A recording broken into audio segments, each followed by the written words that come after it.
Likewise, there is joy in heaven. Over one sinner who repents, can God still love you, even after you've walked away? Can He still be waiting for you, no matter how long you've been gone? One day, Jesus told a story that changed the world's understanding of mercy, a story of a lost son and a father who never stopped waiting. A man had 2 sons, and on an unexpected day, the younger son said to his father, "Father, give me my share of the inheritance." The father didn't argue, he didn't shout.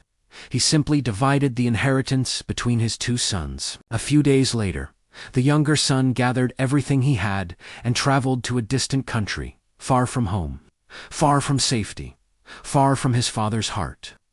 There he lived a reckless life. He spent his money on fleeting pleasures, on friends who didn't love him, on a meaningless existence, and suddenly it was all gone. A great famine struck that land, and hunger began to gnaw at his heart before his body. He was forced to work, feeding pigs, and he longed to eat their food.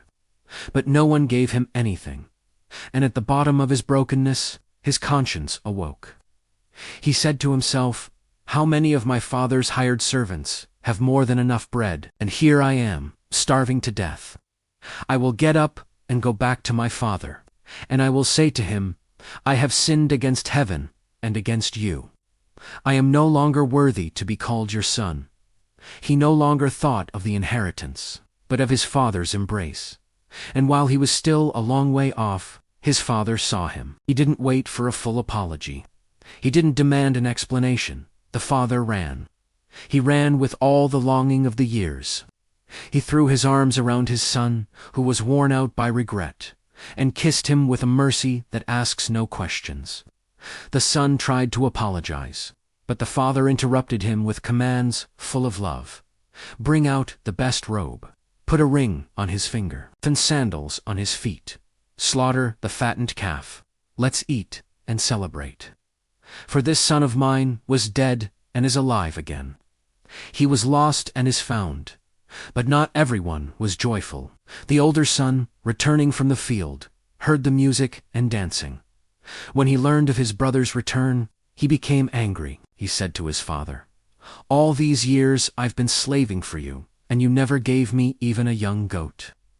But when this son of yours, who has squandered your property, comes home, you kill the fattened calf for him."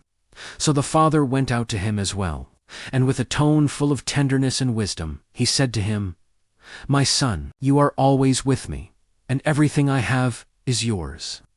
But we had to celebrate and be glad because this brother of yours was dead and is alive again. He was lost and is found." This story is not just about a prodigal son. It's about a father who never tires of waiting. It's about God who never closes his door and who doesn't count your mistakes more than his love for you. No matter how far you've gone, the way home is still open and the Father is still running.